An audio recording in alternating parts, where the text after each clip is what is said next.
Bienvenidos a esta conversación con Polat Banter y su libro Autohipnosis, Entiende su mente. Y estamos con el periodista y autor Francisco Ortega, quien va a dialogar con el escritor Polat Banter. Bueno, voy a hacer un rewind. Gracias por la invitación a presentar tu libro. Gracias a ti por... No te conocía, pero conocí tu libro cuando me lo mandó Silvana para leerlo hace un par de meses ya. Y creo que uno conoce a las personas, sobre todo a los que escribimos, a través de la manera como escribimos. Y creo que a mí me gusta presentar libros por varias razones. Y creo que una de las razones tiene que ver con el tema de tu libro. Que los libros, que es una idea mía, que se la copié a alguien, que no recuerdo el nombre, cuando tú presentas un libro le das vida a ese libro. Haces que el libro tenga personalidad, se mueva, exista. Y qué mejor que presentarlo en una librería. Así que mira, yo antes de cualquier cosa, antes de poder hablar de lo que me pasó con tu libro, quiero leer un fragmento. Porque yo insisto, los libros hablan. Y voy a leer un párrafo que me gustó mucho, que está en la página 52. ¿Qué es una idea? Un pensamiento expresado en palabras. ¿Qué son pensamientos? Son imágenes o secuencias de imágenes de nuestra mente que se construyen como holografías.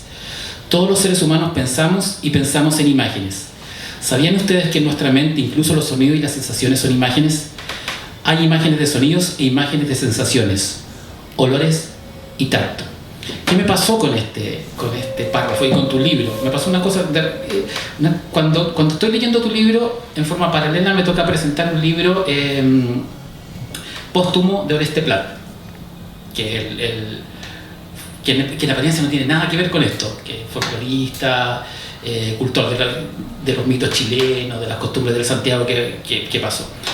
Y en la conversación con la hija de Oreste Plat, ella dice algo que se me quedó marcado como a fuego en la cabeza y que de alguna manera terminó dialogando con lo que me pasó con tu libro.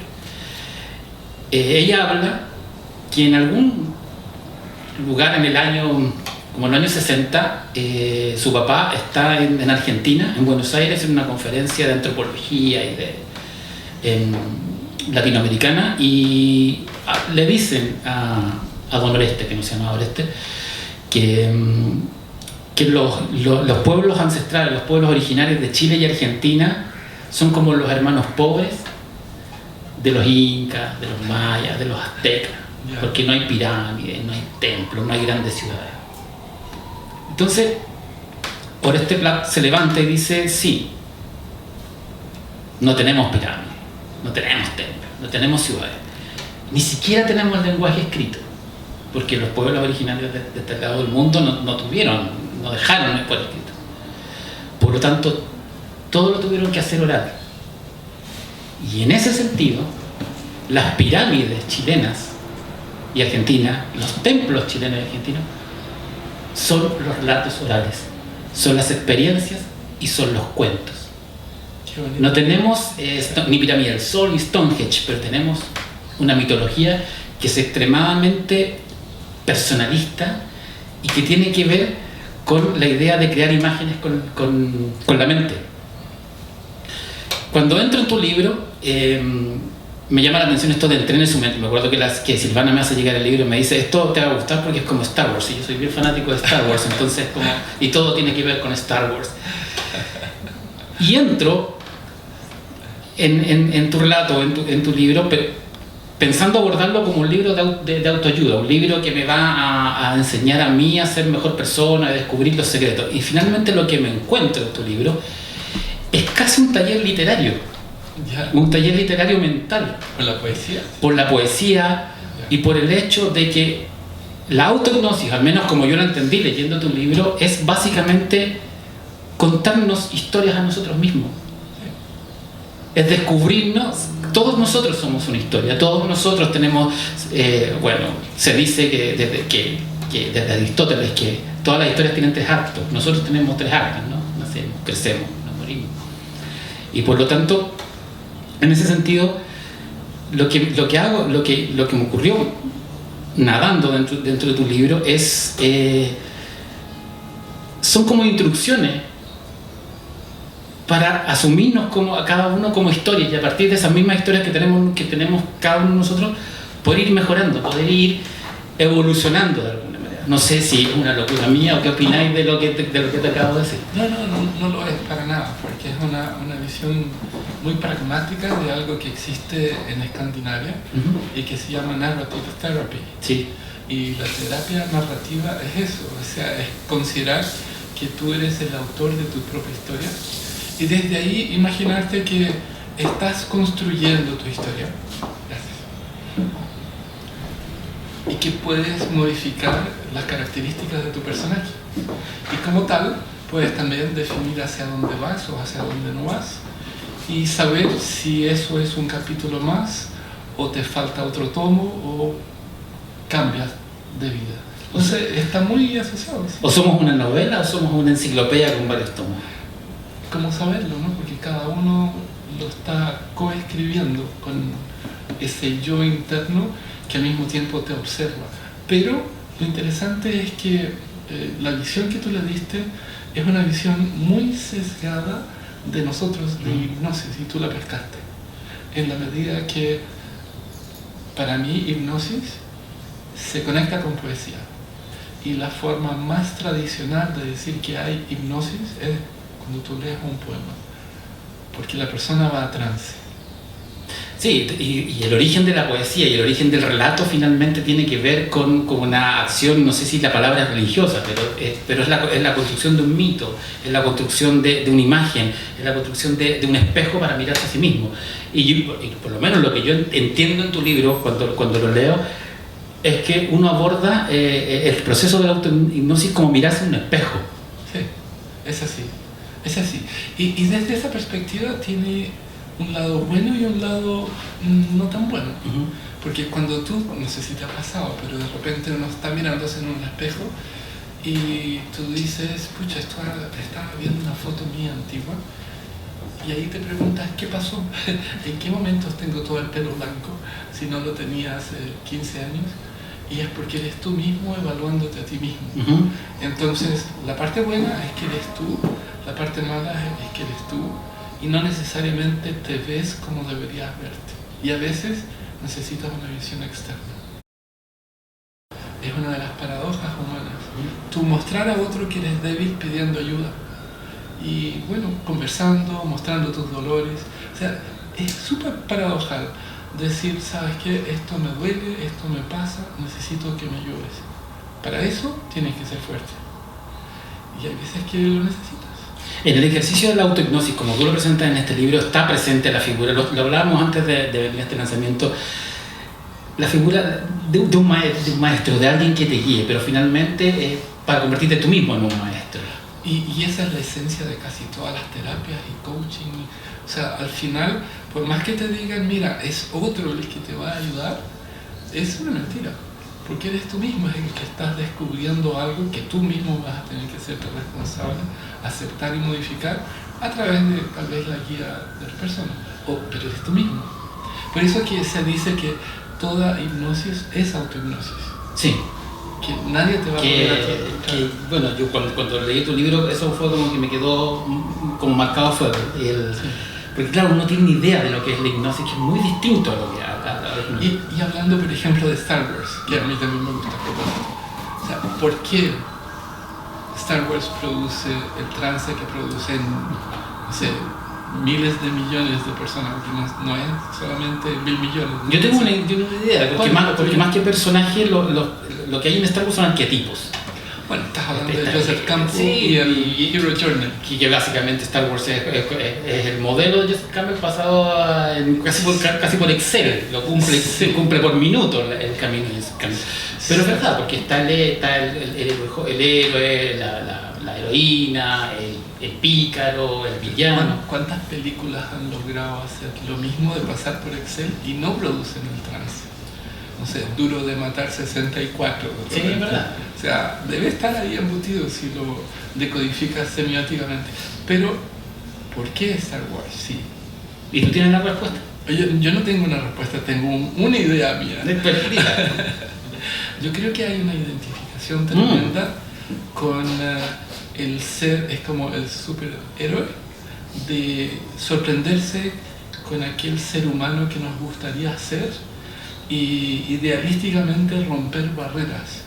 Y es por eso que existen Superman, Batman y todos los superhéroes que tú me comentabas que hacen parte de tu ideario del personaje. O sea, yo creo que tiene que ver con el querer ir más allá y trascender.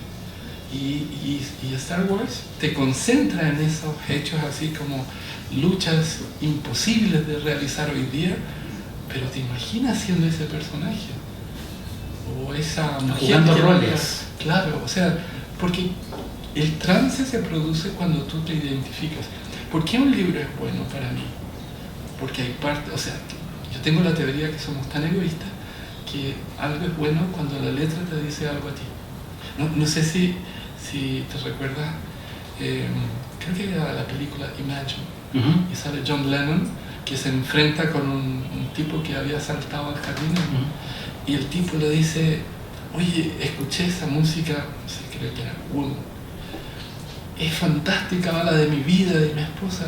Y John Lennon, que estaba pero muy muy enojado por la invasión a su jardín, le dice, bueno, con muchas Fs, ¿no? ¿Qué haces acá? O sea, ¿cómo se te ocurre que yo voy a componer algo pensando en ti? Esa música era para mi mujer y para mí. Y el otro le dijo, sí, pero habla de mí. Porque tú te identificas. Entonces me parece que cuando tú logras lo que logras con tus obras también, estás traspasando eso para que el otro vea parte de su vida. En tu libro es muy, no sé si la palabra está bien ocupada, pero es muy carismático. Es como que uno lo siente, uno lo lee como si alguien me estuviera contando estas teorías, estas ideas. Están muy bien armadas también. Uno puede seguir está construido como un relato, siendo que no es un libro de ficción ni un libro narrativo. No. Hay relatos. Uno siente que uno va evolucionando. ¿Cómo fue? ¿Cómo tomaste todas estas ideas y la concluiste en el libro? Bueno, tengo la imagen del padre de la hipnosis contemporánea, que es Milton Erickson, y él era un tipo muy simple, o sea, fue un tipo más simple. Y tuve la suerte de conocer a su hija también, a Betty Alice Erickson. Y dentro de esa simplicidad, lo que ellos hacen es mostrarte trances a través de experiencias comunes. Entonces, por ejemplo, para enseñarte que de repente la vida es peligrosa, te van a decir, mira, un día mi hija tenía hambre y no sabía dónde podía conseguir algo. Entonces lo que hace es encontrar un pisito, pero ese pisito no era suficiente. Y ahí tuvo que buscar una silla y lo puso por arriba del pisito y después lo invirtió. Y después de eso puso otra cosa y se subió. Y cuando estaba arriba empezó como balancearse y no sabía qué hacer. Entonces abre la puerta de ese armario, ve las galletas, pero cuando se va a mover casi se cae. Y sin que tú te percates, probablemente te conectas con situaciones de vida, de riesgo, de donde has estado pensando en cosas tuyas. Pero la persona está hablando de algo muy corriente, muy del día a día, y la enseñanza del trance va por el paralelismo de la identificación. Si pudieras definir tu libro en una palabra, ¿es un libro de coaching? ¿Es un libro de autoayuda? ¿O es un libro de descubrimiento de uno mismo y del resto de que nos rodea? Qué buena pregunta. Sí. Bueno, no es de coaching. Bueno, una palabra sería autohipnosis, ¿no? Sí. Es como tautológico. Sí, pero sí, exactamente. Sí. Yo diría, es un libro de descubrimiento, de conectarte con tu imaginería y en esa imaginería sentir que tienes como el control de lo que te gustaría lograr o vivir, ya sea en vigilia o en sueño. Fue bien tramposo mi pregunta porque quería que fueras a la palabra imaginería para poder regresar a la primera idea de que era la cosa de construirnos como un relato, como si fuéramos personajes de nuestra propia novela. Y así volvemos de nuevo a la figura de Star Wars y de los mitos y un poco esta idea que es muy bonita la idea de Oestepat, que te contaba hace un rato, esa cosa de que Sí. no tenemos grandes obras, pero somos nosotros. Y una pregunta para ti, que tú eres autor, como para dar vuelta también esto.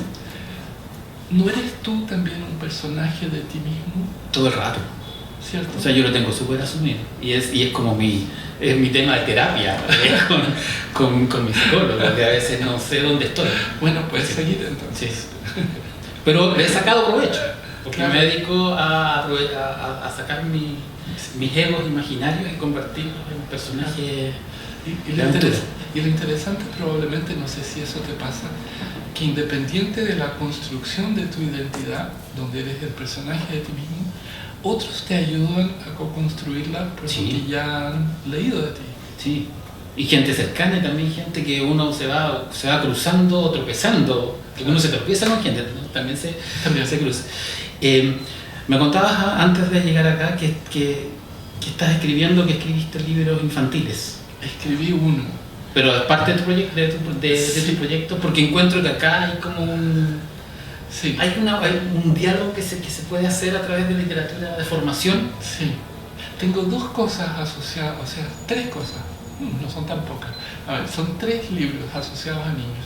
El primero es un libro de un trabajo de neurolingüística, donde modelé, con la ayuda de otras personas, filmamos a 20 niños y les hicimos preguntas estándares, así como, por ejemplo, ¿cómo eres tú feliz?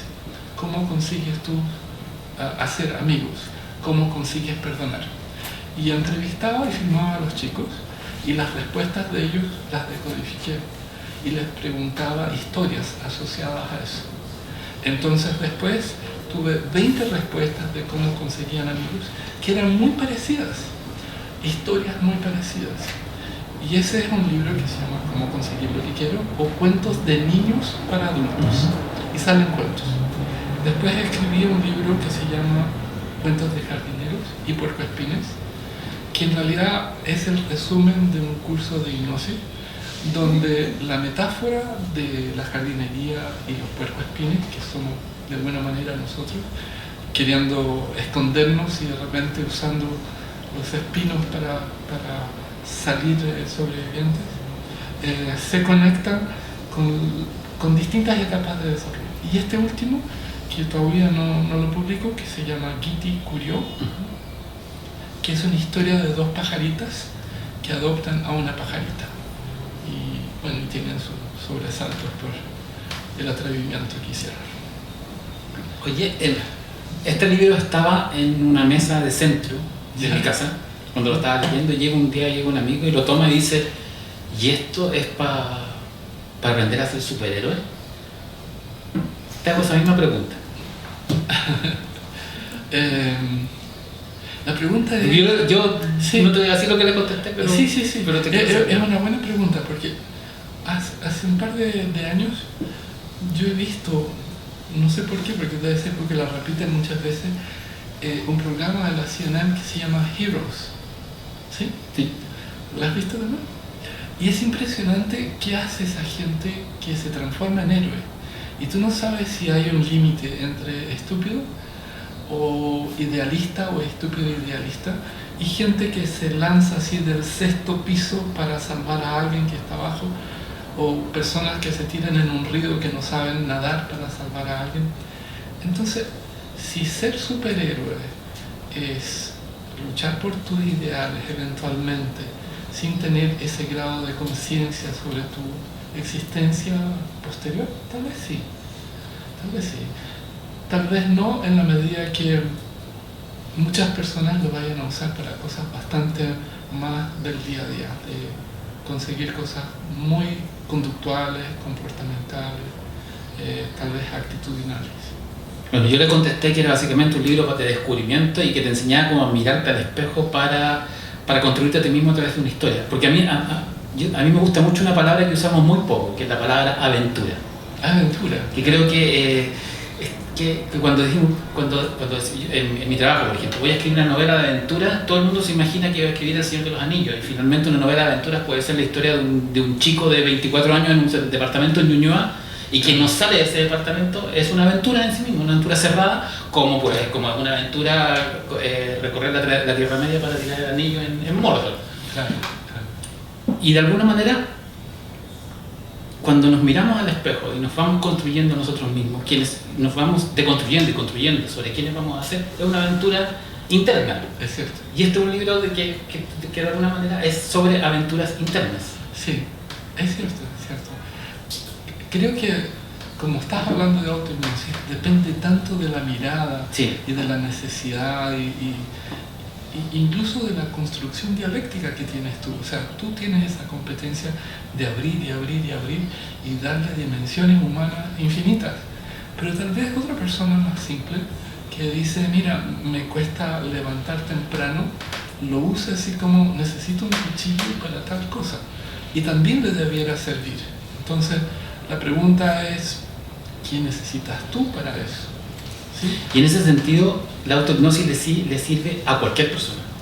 Hasta el límite de su propia observación. Yeah. Como te comentaba, o sea, hay un límite que te miras y ni sabes que tú eres el problema. Entonces, si eres tú el problema, para muchos, bueno, mejor terapia u otro tipo de ayuda. Y hay autohipnosis, ¿no? Por ejemplo, trabajar fobias. O sea, hay personas que solo de imaginarse que pueden tener, no sé, una laucha. La otra vez me tocó ver una persona que dijo, oye, allá había una, y se desmayó. O sea, no supe lo que era, después supe que había una laucha. Y fuimos a buscarla y era una cosa como Muy chiquitita. una lauchita. O sea, pobre, estaba más asustado, pero es irracional. Entonces, en ese proceso irracional no puedes generar imágenes de aquello que te sería sanador, porque no logras. O sea, ya tanto el desagrado. Así que creo que autohipnosis también se conecta mucho con meditación. Y la diferencia, sí, con meditación reside, o mindfulness, se conecta con qué áreas de tu cerebro están siendo activadas, porque en algunas áreas, por ejemplo en mindfulness o con meditación, la parte emocional está tan disociada que de repente no se activa. Pero en autohipnosis tú podrías vivir una situación específica, dolorosa, donde la emocionalidad está presente y tú trabajarla, podría ser. Vivimos en un mundo donde no quiero hablar de la mayoría, pero muchas, bueno, ya voy a hablar de la mayoría, estamos como disasociados, como que vivimos en múltiples dimensiones al mismo tiempo y nos cuesta asociarnos y convertirnos en unidad. De alguna manera la autohipnosis es una herramienta que me puede ayudar a mí, por ejemplo, a asociarme conmigo mismo y dejar de vivir en tantas partes al mismo tiempo. Yo creo que sí, así como meditación. ¿Sí? Y la distinción especial entre autohipnosis y meditación es que en meditación tú tienes un foco como de estar aquí y allá y querer hacer algo biológicamente complejo, que es estar en silencio. O sea, nuestra constitución biológica es generar pensamiento irradiante y cuesta muchísimo focalizarte algún tiempo largo en nada. Entonces, autohipnosis entiende eso y desde ahí asume que si te vas a concentrar en algo, es más fácil que no querer concentrarse en nada, ¿sí? Porque tú generas la película. En la otra es tener la ausencia de película. Y biológicamente estamos constituidos para generar imágenes de lo que hay, no imágenes de lo que no hay. No sé si has visto alguna imagen de lo que no hay. No. No hay. Uno puede inventarse, pero tiene una referencia de algo que existe. Claro, y por último, abstractamente, en esta disociación, tú podrías negarla, pero lo que estás viendo es lo que hay. Perfecto. No sé si hay alguien que quiera preguntar, aprovechando que...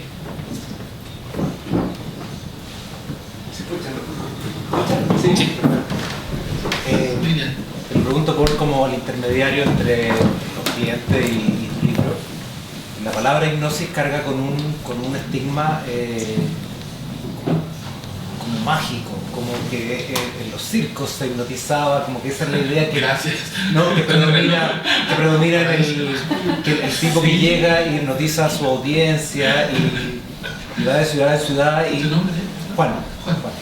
Y que incluso en muchas películas y en libros es una persona peligrosa que Sí. hipnotiza. Sí.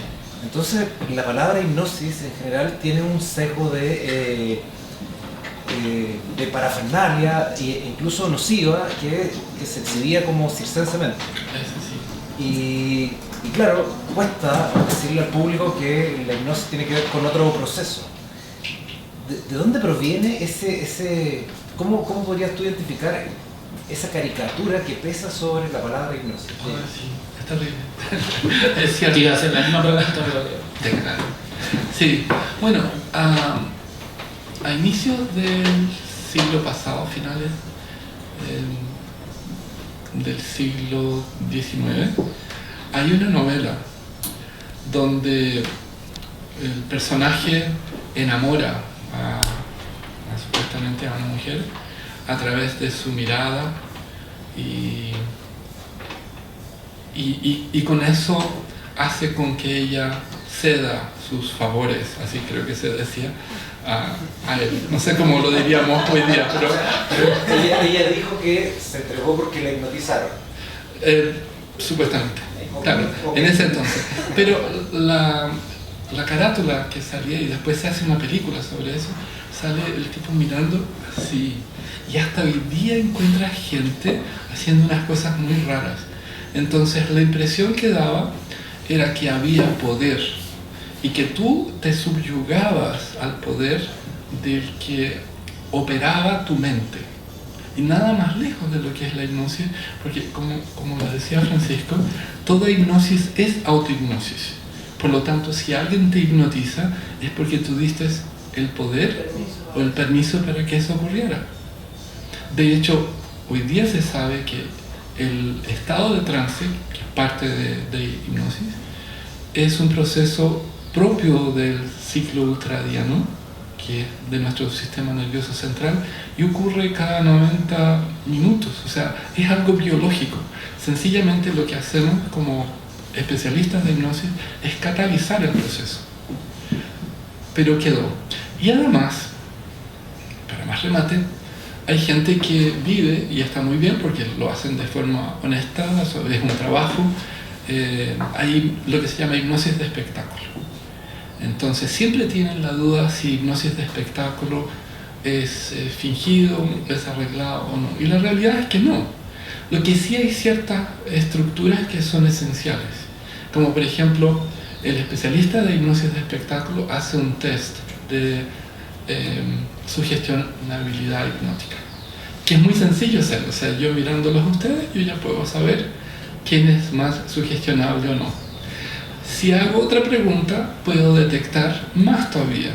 Por lo tanto, cuando después digo algún voluntario, tú, en especial tú, tú también, por si acaso no te rías. Entonces, yo sé que tienes un alto grado de sugestionabilidad hipnótica. Quisiste venir, o sea, ya me diste permiso. Es difícil que alguien no sepa de qué se trata si es hipnosis de espectáculo. Y después genero una situación que contextualmente probablemente tú la haces. Por ejemplo, podría descontextualizar donde tú crees que estás y podría hacerte creer que estás tomando una ducha o baño como si así estuvieses. Lo que podría darle risa a otras personas, porque vas a hacer las mismas cosas que haces. No es que no haces eso. Sencillamente te imaginas que estás en otro lugar.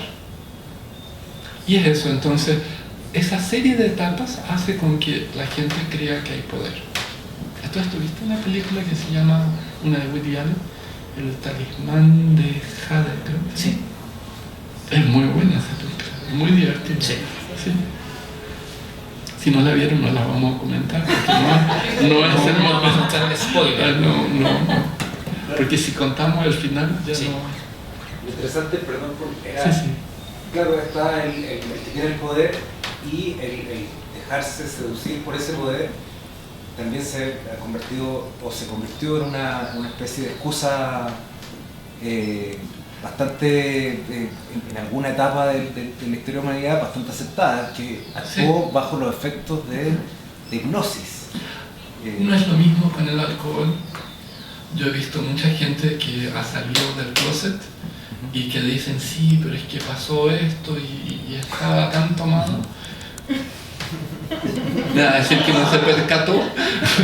Y el uso de la hipnosis para descubrir partes bloqueadas de tu pasado, experiencias que tuviste en la infancia, en la adolescencia, que te quedan, que por alguna razón se te olvidan, y que de repente alguien va a una terapia y se abre una puerta y termina descubriendo la verdad de sí mismo y viéndose finalmente al espejo como lo que es realmente. Hay dos fenómenos. Uno es amnesia, y se puede generar amnesia porque también es un fenómeno natural. Entonces, no es que hipnosis sea mágica, está usando elementos propios de nuestro ser. Una puerta que estaba cerrada. Sí. Y ese que mencionas tú, Francisco, es hipermnesia. Y de repente todos tenemos hipermnesia. Lo que ocurre es que para traumas la mente inconsciente a veces tapa eso porque no quiere darle atención.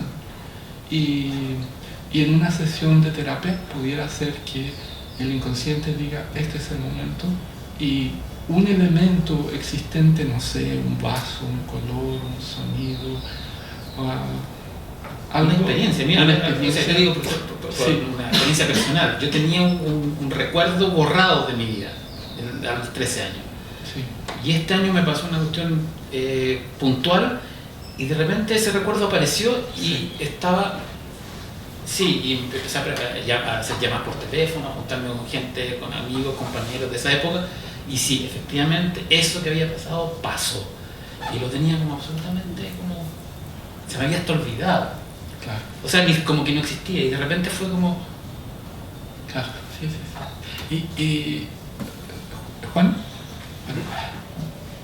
volviendo a parte de la historia, porque te fuiste hacia el pasado, es interesante notar que hipnosis como herramienta se ha usado desde la época griega, en los templos de Esculapio, cuando los ponían a dormir, entre comillas, para hacer procesos de sanación, habían inducciones.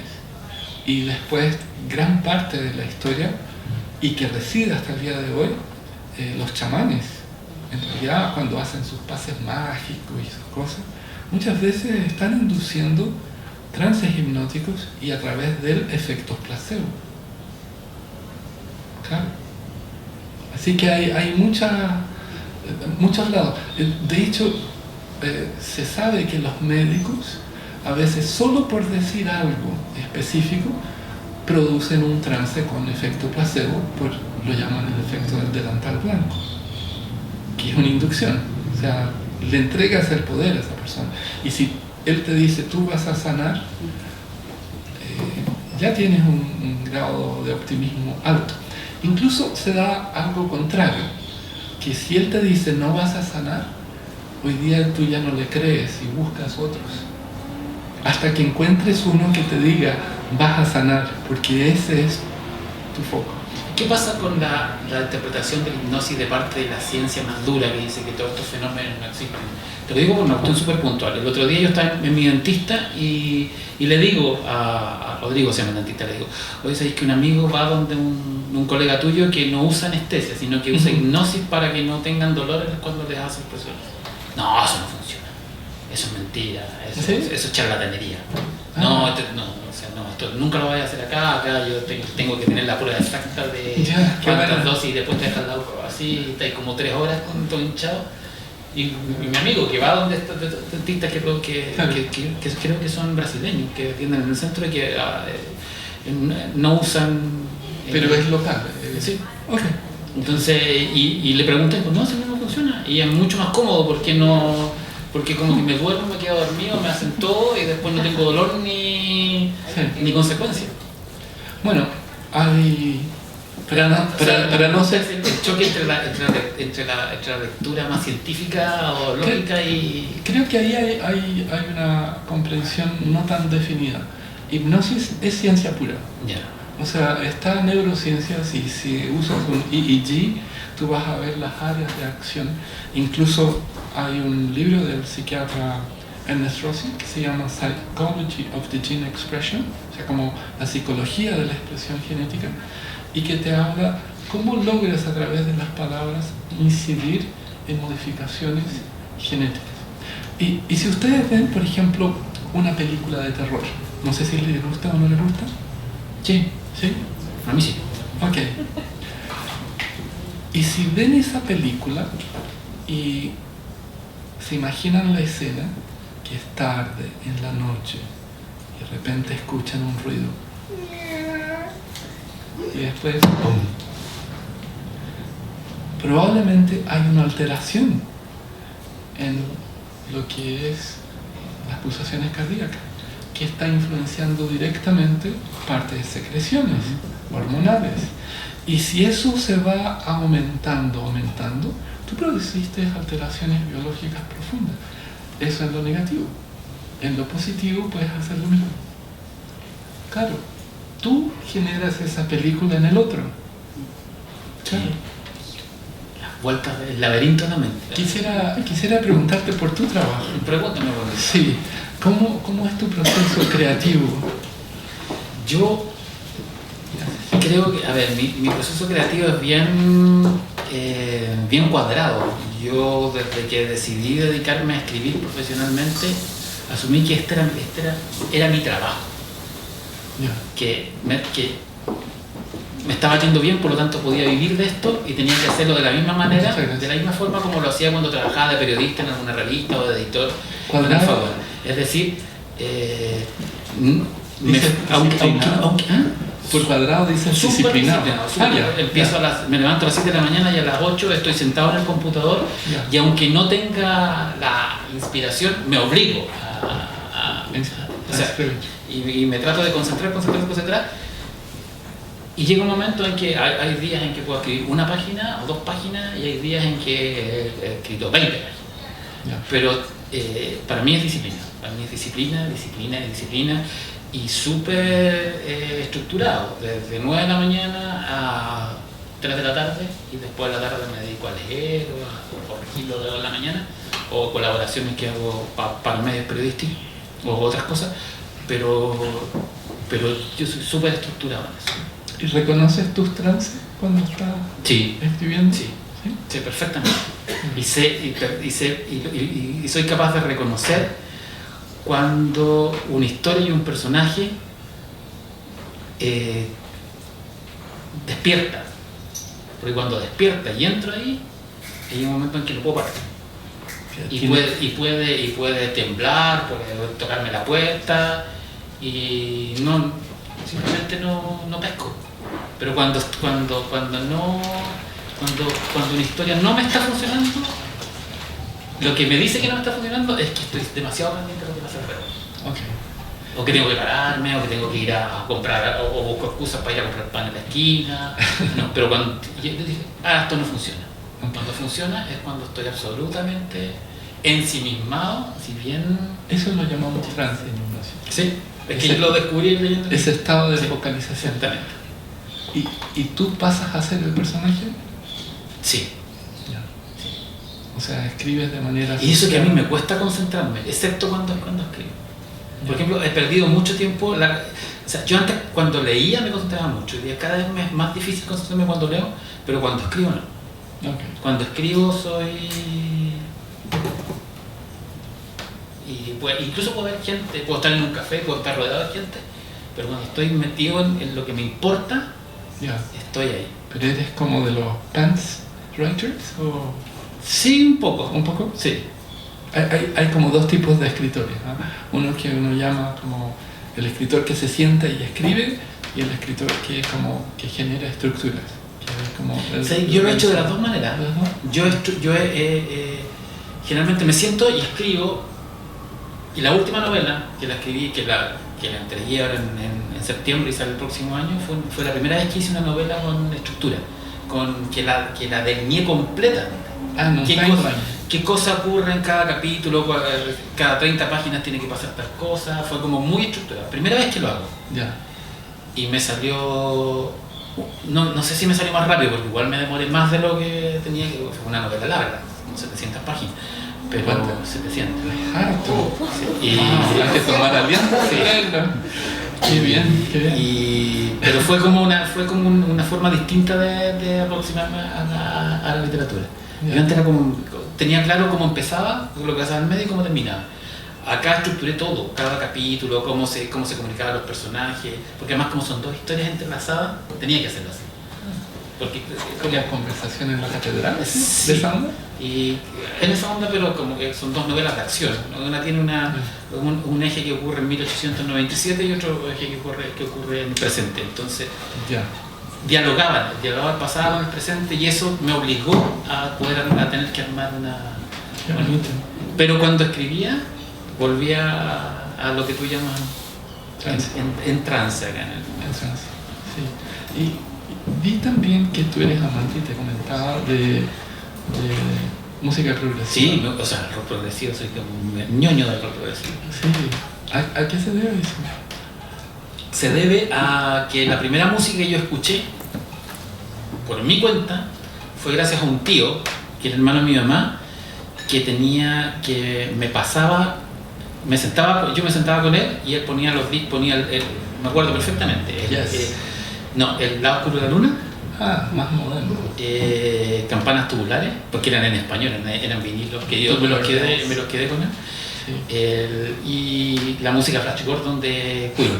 Eran los 3 discos. Y Oxígeno de Jarre. Eran los 4. Y esos fueron como los primeros discos que escuché, y nunca he podido apartarme de esa música. Creo que la escuché siendo a los 8 o 6 años. Y además, como me gustaba mucho la ciencia ficción, los marcianos, y era como que es como música extraterrestre, ¿no? Entonces, de mundos paralelos, siempre he seguido esa siempre me he preguntado si yo estudié música clásica, pero tuve mi época de jazzista después de haber terminado el conservatorio, y la música progresiva en sí, como con estructuras y patterns, también me agarró. Sí. Y siempre me preguntaba si de repente Bach o barrocos tempranos hubieran estado en esta época, ¿qué tipo de música hubieran hecho? Y algo que yo creo que casi seguro no hubieran hecho es algo como de Arnold Schoenberg. No creo que hayan compuesto música dodecafónica. Creo que difícil, ¿cierto? Sí. ¿Tocaste jazz? Sí. Un amigo con el que yo hago las novelas gráficas, Gonzalo Martínez, él fue trompetista de jazz. Y sabe mucho música. Y cuando dibuja, escucha jazz. Y tiene su pasado tocó en el club de jazz, tocó con los hijos del gato Anguita, del gato Quinta, de los Jaiba. Tiene su lado, fue como famosillo en el mundo. Y le pregunto, ¿por qué dejaste tocar? Si él era solista de trompeta. Porque me di cuenta que nunca iba a ser mejor que mis compañeros de banda, y me empezó a dar vergüenza. Wow. Y dejó de tocar música. Y se dedicó a la arquitectura y a dibujar. Porque era una manera para él, la música sigue a través del cómic. Se dedica solamente a hacer historietas. Pero yo le digo, ¿por qué no seguiste ensayando? No. Que descubrí que tenía un límite, que nunca iba a poder ser. Bueno, música contemporánea es lo que es más alejado de repente de autohipnosis, porque no está, o sea, si tú escuchas una frase así como ¿no? Eso está alejado de nuestra experiencia. Pero si pones música barroca temprana, el ciclo de la música en general está en como 10 a 12 Hz. Sí. Y resuena contigo y te vas en un trance fenomenal para escribir. Buen consejo. Oye, me están diciendo que llegamos al deadline. Okay. Y nada, un aplauso para...